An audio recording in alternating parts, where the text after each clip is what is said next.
তো ফাইনালি আর মাত্র দুদিন পর রোহিত শর্মা ও বিরাট কোহলির ব্যাটিং দেখতে পারবো। এই দুই লেজেন্ডের কিন্তু ব্যাটিং দেখার জন্য অনেকটা এক্সাইটেড আমরা। 2027 ওডিআই ওয়ার্ল্ড কাপ খেলবে কিনা, এই তিনটি ম্যাচ ডিফেন্ড করবে অনেক ক্রিকেটার, অনেক কিন্তু ইউটিউবার বলছে। কিন্তু আরে না রে ভাই, রোহিত শর্মা বিরাট কোহলি দিয়ে এই তিনটা ম্যাচও ভালো পারফরমেন্স করে, তাদেরকে কিন্তু ডোমেস্টিক রঞ্জি ট্রফি খেলতে হবে, তাহলে কিন্তু 2027 ওডিআই ওয়ার্ল্ড কাপ খেলতে পারে অ্যাজ এ প্লেয়ার খেলুক, সেটাও ভালো। কিন্তু এই দুই প্লেয়ারের যে সব থেকে বড় গুরুত্বপূর্ণ যেটা মিশন আছে, সেটি হচ্ছে ওই ওডিআই ওয়ার্ল্ড কাপ। এই ওডিআই ওয়ার্ল্ড কাপ যদি এই দুই প্লেয়ার পেয়ে যায় না, এবং 2023-এ পেয়ে ওডিআই ওয়ার্ল্ড কাপটা পেয়ে তো রোহিত শর্মা, তাহলে এই দুই প্লেয়ার কোনো মতেই কিন্তু ওডিআই ফরম্যাট থেকে থাকতো না, রিটায়ারমেন্ট নিয়ে যেত। এটা আমার পার্সোনালি মনে হয়। জিজি এবং টিম সিলেক্টর এমনভাবে বলছে যে এরা কোনো উঁচু লেভেলের প্লেয়ারই না। 2027 ওডিআই ওয়ার্ল্ড কাপ খেলার জন্য যদি এই দুই উঁচু লেভেলের প্লেয়ারকে যদি এইভাবে স্ট্রাগল করতে হয়, রানজি অথবা ডোমেস্টিক খেলতে হয়, তাহলে মোহাম্মদ শামির তো কোনো প্রশ্নই আসে না এখানে যে মোহাম্মদ শামি 2027 ওডিআই খেলতে পারছে।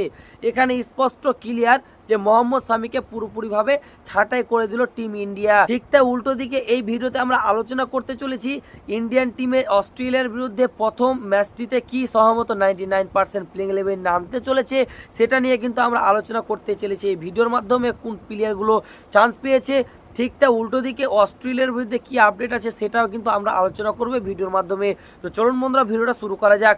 ঠিক তা উল্টো দিকে রোহিত শর্মা ও বিরাট কোহলিকে যদি ওডিআই ওয়ার্ল্ড কাপ খেলতে হয়, তাহলে কিন্তু এই তিনটি ম্যাচে ভালো পারফরমেন্স করতে হবে, এবং এই তিনটি ম্যাচে ভালো পারফরমেন্স করলে হবে না, রঞ্জি ট্রফি ডোমেস্টিকে কিন্তু কন্টিনিউ ভালো পারফরমেন্স করতে হবে, তাহলে কিন্তু টিম সিলেক্টররা ভাববে 2027 ওডিআই ওয়ার্ল্ড কাপে রাখবে কি রাখবে না, না হলে নয়।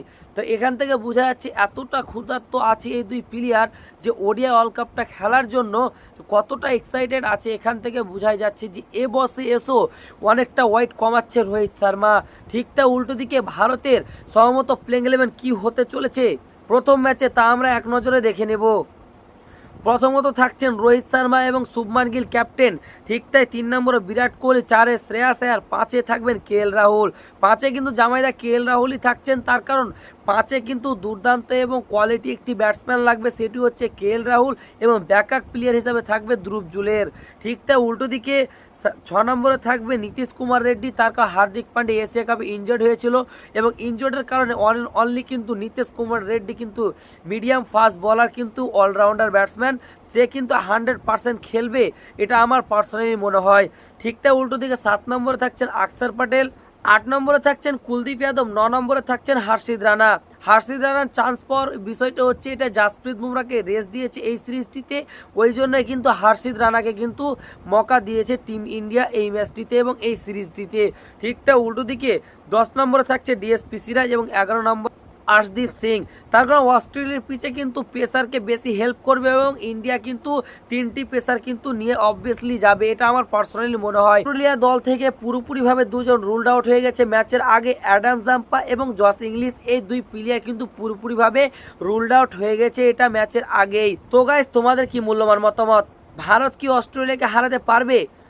অস্ট্রেলিয়া একটা এমনই দল, ওমেন হোক অথবা মেন হোক, অস্ট্রেলিয়া এমনই একটা দল ভারতকে কিন্তু একদম সমানে সমানে টেক্কা দেয়, এবং এই ম্যাচটি দেখার জন্য অনেকটা এক্সাইটেড আমি পার্সোনালি, তার কারণে একদম হেড টু হেড খুব একটা ভালো একদম কন্টেস্টের ম্যাচ হবে, তো ওই জন্যই।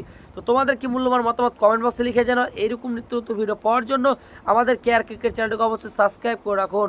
তো দেখা হচ্ছে নতুন অন্য কোনো ভিডিওতে, ততক্ষণ পর্যন্ত তোমরা সব ভালো থেকো, ধন্যবাদ।